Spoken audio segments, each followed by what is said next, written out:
여러분 안녕하십니까? 11월 27일 화요일 뉴스투데이 강원입니다. 강원랜드 비카지노 부문의 관광객이 사상 처음으로 200만 명을 넘어섰습니다. 4계절 체류형 종합 리조트로 만들기 위해 올해 개장한 워터파크의 영향이 큰 것으로 분석됩니다. 홍한표 기자가 보도합니다. 그동안 강원랜드 매출액은 카지노 분야에서 집중적으로 발생했습니다. 하지만 최근 사업을 다각화하면서 비카지노 부분이 눈에 띄게 성장하고 있습니다. 지난달 말 기준으로 비카지노 관광객이 사상 처음으로 200만 명을 넘어섰습니다. 연말까지는 지난해 198만 명보다 20% 정도 더 늘어날 것으로 보입니다. 비카지노 분야의 관광객이 늘어나면서 강원랜드 전체 매출액 비중도 기존에는 5% 안팎에 불과했지만 올해는 3분기까지 11.5%로 껑충 뛰었습니다. 특히 올해 개장한 물놀이 시설 워터월드의 관광객이 30만 명에 육박하면서 3분기 이후 리조트 객실 점유율도 지난해보다 18% 늘었습니다. 하이온 워터월드 그리고 하이온 스키장과 더불어서 4계절 가족형 복합 리조트로 자리매김하였습니다. 특히 지난 7월 개장한 하이온 워터월드는 비카지노 부분 매출 성장에 마중물 역할을 하고 있다고 저희는 분석하고 있습니다. 그동안 침체됐던 주변 상권도 일단은 회복세를 보이고 있습니다. 정선도 갔다 오시고 아니면 관사북에 사방 들렸다가 사방 식당이도 많이 좋아졌대요. 딴 식당도 또 우리도 많이 좋아졌고요. 2025년 페트법 만료를 앞두고 강원랜드의 수익 구조 다변화 전략이 어떤 성과를 낼지 주목되고 있습니다. MBC 뉴스 홍한표입니다. 청년 기술 명장을 키우기 위해 지난 2010년에는 마이스터 고등학교가 처음으로 생겼습니다. 전국적으로는 51곳, 도내에는 원주와 삼척 등 3곳이 있는데요. 산업 환경이 변화하면서 이 마이스터고가 가르치는 전공들도 점차 다양해지고 있습니다. 윤하은 기자가 취재했습니다. 지난 1946년 개교한 영월공업고등학교. 70년 넘게 강원 남부 지역의 명문 실업계 학교로 위상이 높았지만 지난해와 올해 신입생 모집 정원을 채우지 못했습니다. 지역의 경기 침체가 장기화되고 학령 인구도 빠르게 줄었기 때문입니다. 학교와 지역사회는 타겟책으로 국내 최초 소방 전문 마이스터고 전환을 추진했고 최근 교육부의 승인을 받았습니다.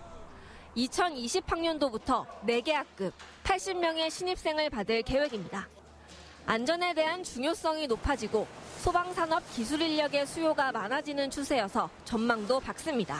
학교가 새롭게 만들어지는 걸 좀 알리고 또 이 학교에 오면 어떤 유리한 점이 있는가 유리한 점에 대해서 좀 홍보를 해서 최소한의 경쟁률이 몇 대 1 정도. 의료기기 전문가 양성을 목표로 지난 2010년 문을 연 원주 의료고등학교도 최근 바이오 분야 마이스터 고등학교로 추가 지정을 받았습니다. 한 해 6조 원 규모인 의료기기 시장에만 머물지 않고 화장품과 식품, 의약품 등 더 넓은 분야로 진출하기 위해서입니다. 의료기기와 바이오가 융합되어가는 추세에 있습니다. 그래서 학교에서는 장래 융합 취지를 살리고 4차 산업에 대비하기 위해서 분야를 확장하게 되었습니다. 운영 8년 차에 접어든 마이스터 고등학교. 소방과 게임, 바이오 분야 등 변화하는 산업 환경에 맞춰 마이스터고의 전공도 다양해지고 있습니다. MBC 뉴스 윤하은입니다. 일부 버스 노동자들의 파업과 회사의 경영난으로 버스 운행이 중단되기도 했던 춘천 시내버스 사태, 그 문제의 버스 회사가 신생협동조합에 인수됩니다. 이번 인수 합병을 계기로 시내버스 노선도 전면 개편되는 등 적잖은 변화가 예상됩니다. 백승호 기자가 취재했습니다. 민노총 소속 버스 노동자들에게 점거된 춘천시 의회 본회의장. 버스회사 인수합병의 핵심인 차고지 매입을 막기 위해서입니다. 구별된 지 20일 만에 세상 놓았는데 이게 민주주의 파괴고 노동주권 발달하는 것입니다. 정신 차리십시오. 하지만 춘천시의 버스 차고지 매입안이 시의회 승인을 얻으면서 녹색시민협동조합의 버스회사 인수 절차도 마무리 단계에 접어들었습니다. 협동조합이 내년 1월 10일까지 48억 원을 회생법원에 납입하면 인수 절차는 종료됩니다. 협동조합은 투명하고 협동적인 경영으로 대중교통 혁신을 이루겠다며 대표이사와 버스회사 이름 공모에 나서겠다고 밝혔습니다. 춘천시도 대중교통 체계 개편 TF팀을 발족하고 이에 발맞추고 있습니다. 춘천시는 시내버스 노선과 시스템을 대대적으로 개편하는 작업에 착수했습니다. 읍면 지역에는 시내버스 대신 마을버스를 투입하고 시내에는 시내버스로 갈아타는 환승 정류장을 만들 계획입니다. 사람 중심의 대중교통을 위해서 모든 의견을 담을 계획이라고 말씀드리겠습니다. 그동안 춘천 지역을 뜨겁게 달궜던 시내버스 사태. 새 국면을 맞아 사태가 진정될지 아니면 또 다른 불씨가 될지 관심이 모아지고 있습니다. MBC 뉴스 백성이라. 한국판 그랜드 캐니언이라 불리는 통리협곡에는 높이 30m의 미인 폭포가 자리 잡고 있습니다. 삼척시가 접근이 어려운 미인 폭포에 유리로 된 스카이워크를 조성해 관광지로 개발합니다. 이형진 기자의 보도입니다. 깊이 270m의 통리협곡. 1억 년 전 형성된 것으로 추정되는 이 협곡에 오랜 기간 침식작용을 거쳐 만들어진 미인 폭포가 자리 잡고 있습니다. 태백과 삼척의 경계에서 발원한 계곡수가 높이 30m 미인 폭포를 거쳐 50천을 이룹니다. 경관이 빼어나지만 폭포까지 경사가 급해 관광객들의 접근이 쉽지 않고 안전사고의 위험도 있습니다. 삼척시가 미인 폭포 주변에 유리를 이용한 스카이워크를 조성해 관광 자원으로 활용합니다. 2022년까지 323억 원을 들여 유리 스카이워크와 출렁다리, 잔도 등을 시설해 통리협곡과 미인 폭포를 한눈에 바라볼 수 있도록 개발합니다. 독일 미인 폭포 스카이워크는 스카이워크와 출렁다리, 모노레일 설치 등 폐광 기금 및 국비를 포함한 335억 원 예산으로 2022년까지 완공할 예정이며 삼척시는 기본 구상과 타당성 조사를 마치고 올해 안에 설계에 착수해 내년 하반기 공사를 시작합니다. 삼척시는 미인 폭포 스카이워크를 인근의 추추파크와 유리나라, 도계 뷰티스 마켓 등과 연계해 테마 관광지로 운영할 예정입니다. MBC 뉴스 이영진입니다. 한때 2천만 명을 넘었던 동해안 피서객이 해마다 감소하고 있습니다. 올해는 1,846만 명이 다녀가 피서 경기도 실종이 됐는데요. 이에 따라 강원도와 영동 지역 각 시군이 해수욕장 활성화 방안 마련에 고심하고 있습니다. 배연환 기자가 보도합니다. 지난 여름 기록적인 폭염이 계속되자 해수욕장은 오히려 한산한 모습을 보였습니다. 동해안 93개 해수욕장에는 피서객 1,846만 명이 다녀가 당초 목표인 2,500만 명을 크게 밑돌았습니다. 피서객 수는 2016년 2,477만 명, 지난해 2,243만 명으로 계속 감소했습니다. 피서객은 줄었지만 지난해 한 건도 없었던 물놀이 사망자는 올해 7명이나 발생했습니다. 이에 따라 강원도와 영동 지역 각 지자체 등은 피서객 수는 늘리고 인명 피해는 줄이기 위한 방안 찾기에 나섰습니다. 피서객 수를 늘리기 위해 최근 확산되고 있는 해양 레포츠 등 사계절 체험과 체류형 관광을 늘리고 특성화 해수욕장을 만드는 데 힘을 쏟을 계획입니다. 앞으로 여름 해수욕장 피서객들이 관심과 호감을 갖고 찾을 수 있도록 해양 레저 관광과 힐링을 연계한 체험, 체류형 사계절 특색 있는 해수욕장 운영 홍보와 인명피해를 줄이기 위해서는 해수욕장 개장 전후와 소규모 해수욕장의 안전관리를 강화할 계획입니다. 올해 사망사고의 원인을 분석하고 내년에는 해수욕장 순찰을 강화하는 등 안전사고 예방을 위해 최선을 다할 계획입니다. 해수욕장 주변 상가의 바가지 요금과 자릿세 징수 등 피서객들에게 피해를 줄 수 있는 불법 행위에 대한 자정 노력과 단속도 강화돼야 할 것으로 보입니다. MBC 뉴스 배연환입니다. 춘천을 책 읽는 문화도시로 만들기 위해 춘천시와 민간이 함께 춘천 시내버스 정류장에 책방을 조성한 지 2년이 됐는데요. 일부 시민들의 양심 없는 행동으로 책방이 제대로 관리되지 못하고 있습니다. 김상훈 기자가 보도합니다. 남춘천역 버스 정류장에 있는 정류장 책방입니다. 여기를 보시면요. 책이 들어있어야 할 곳에는 이렇게 쓰레기와 전단지가 자리를 차지하고 있고요. 여기 아래를 보시면요. 손잡이 부분이 아예 깨져 있습니다. 또 다른 버스 정류장 책방. 여기는 서랍 문짝이 없는 상태입니다. 책이 있어도 일부 책이 물에 젖거나 먼지가 많이 쌓여 있어 잘 관리되지 않는 곳이 많습니다. 부시고 잘 안 갖다 놓는 것 같은 느낌이 들긴 해요. 관리도 잘 안 돼 있고 쓰레기도 들어있고. 춘천 시내 정류장 책방은 모두 175곳. 춘천시와 함께 책방을 운영하는 책 읽기 운동본부에서 직원 2명이 매주 책을 공급하며 관리하고 있지만 역부족입니다. 책 회수율이 낮은 것도 문제입니다. 지금까지 2만 권 정도의 책이 정류장 책방에 배치됐지만 그 가운데 절반가량이 돌아오지 않고 있습니다. 50% 정도의 회수율이기 때문에 계속 지속적으로 저희가 책을 공급하는 그런 일은 발생을 하고 있습니다. 예. 앞으로도 자율적으로 기증해 주시는 분들이 더 많이 늘길 바라고 있을 뿐이죠. 책 읽는 도시를 만들기 위해 시작한 춘천 시내버스 정류장 책방. 공공의 재산을 대하는 일부 시민들의 시민의식 실종으로 애물단지로 변하고 있습니다. MBC 뉴스 김상훈입니다. 강원도의원 의정비 심의위원회는 2차 회의를 갖고 도의원 의정비를 현행보다 3.26% 인상한 연간 5,353만 원을 그 기준액으로 제시했습니다. 심의위원회는 앞으로 5,353만 원을 기준액으로 최저 5,184만 원, 최대 5,500만 원까지 10개 구간으로 나눠 여론조사를 실시할 계획입니다.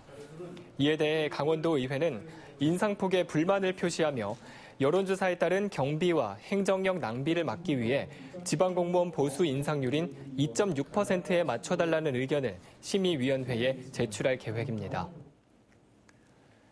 강원도가 오는 2022년까지 평화지역 활성화 사업을 연차적으로 추진합니다.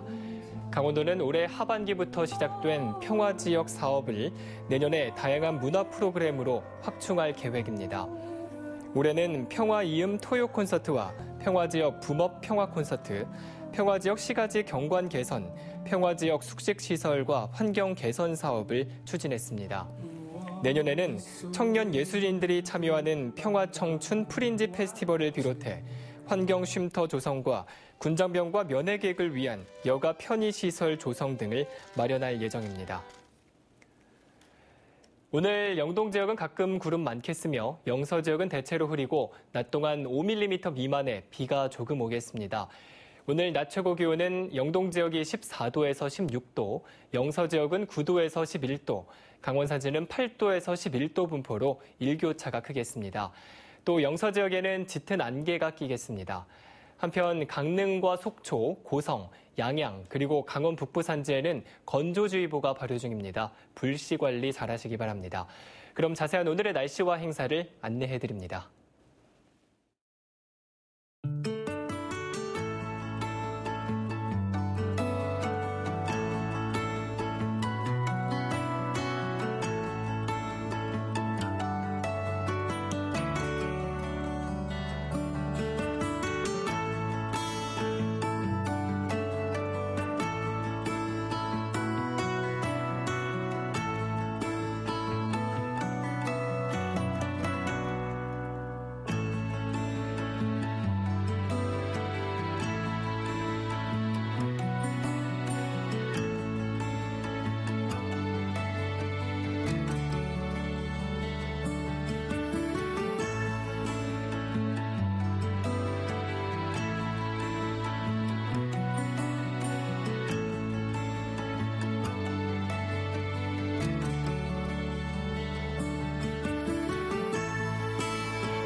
최근 발표된 연탄값 인상과 향후 인상 계획이 철회돼야 한다는 주장이 제기됐습니다.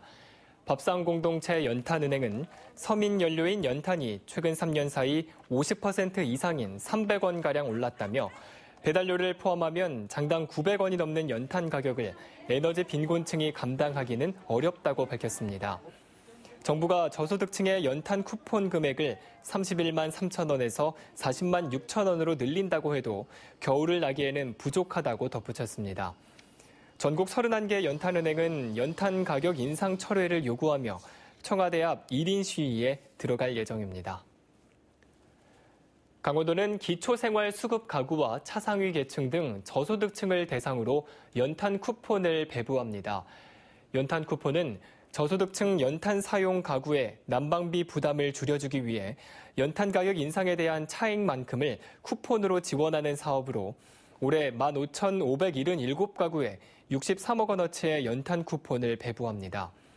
연탄 쿠폰은 지난 9월 시군에서 선정한 대상자에 대해 오는 28일 이후부터 각 읍면동 주민센터를 통해 배부할 예정이며 내년 4월 30일까지 사용이 가능합니다. 겨울철 성행하는 야생동물 밀렵과 밀거래를 막기 위해 집중 단속이 실시됩니다. 원주지방환경청은 내년 3월 말까지를 야생동물 밀렵, 밀거래 단속 기간으로 정하고 지방자치단체와 야생생물관리협회 등과 합동으로 단속을 벌인다고 밝혔습니다. 생태 경관 보전 지역과 수렵장 등 밀렵 우려 지역을 중점 단속하며 적발될 경우 엄중 처벌할 방침입니다. 또 밀렵 신고 포상금 제도를 운영해 단속의 효율성을 높이고 산림 곳곳에 설치된 불법 엽구에 대한 수거 활동도 전개해 나갈 계획입니다.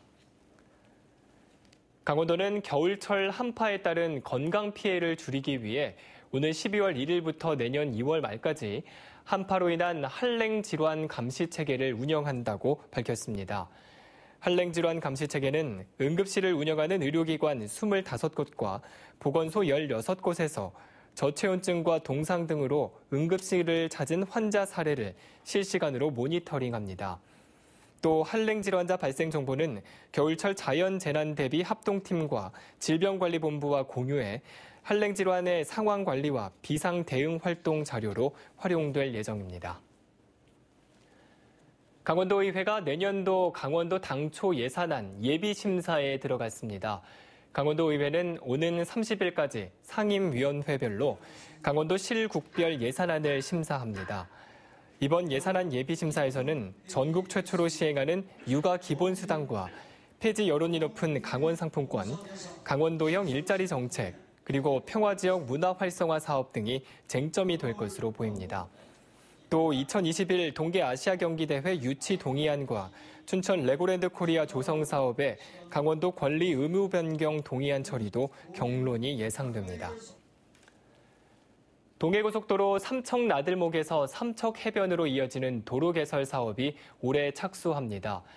삼척시는 자원동 동해고속도로 삼척 나들목에서 우지동까지 3.7km 구간의 도시계획도로 개설을 위한 실시 설계를 다음 달에 발주하기로 했습니다.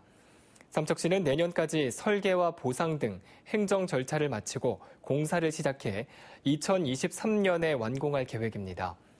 삼척 나들목에서 우지동강 도로 개설에는 모두 180억 원의 사업비가 투자될 예정입니다.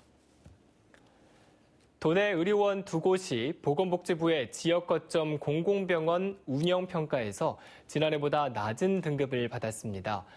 지난해 A등급을 받았던 삼척의료원은 올해 B등급으로 떨어졌고 B등급을 받았던 영월의료원은 올해 C등급으로 떨어졌습니다. 또 속초와 원주의료원은 지난해와 동일한 B등급을, 강릉의료원은 지난해와 같은 C등급을 받았습니다. 전국 39개 공공병원을 대상으로 실시한 이번 평가에서는 A등급이 6곳, B등급은 27곳, C등급 5곳, D등급은 1곳이었습니다. 정선군과 삼척시가 광역상수도 급수구역 확장 사업을 함께 추진합니다. 정선군과 화암면, 백전리와 삼척시 하장면, 한소리 등 경계 지역 주민 570여 명의 급순환 해소를 위한 이번 사업은 모두 48억 6천만 원을 들여 수자원공사의 광역상수도 관로 11.5km를 신설하고 가압장 등을 설치할 계획입니다. 정선군과 삼척시는 상수도 수요량을 기준으로 사업비를 각각 79%와 21%씩 분담해 내년부터 추진할 계획입니다. 동해항 석탄부두의 하역 능력이 부족해 화물선이 항밖에서 기다리는 채선 현상이 가중되고 있습니다. 동해지방해양수산청에 따르면 최대 5만 톤급 선박이 접안할 수 있는 동해항 석탄부두는 연간 361만 톤을 하역할 수 있지만 지난해 실제 하역량은 566만 톤에 달했고 야적장도 비좁은 실정입니다. 이 때문에 선박이 바로 입항하지 못하고 외항에서 기다리거나 하역 설비가 부실한 일반 부두에서 석탄을 하역해 먼지 공해를 악화시키는 현상을 낳고 있습니다. 이상으로 뉴스투데이 강원을 마칩니다. 고맙습니다.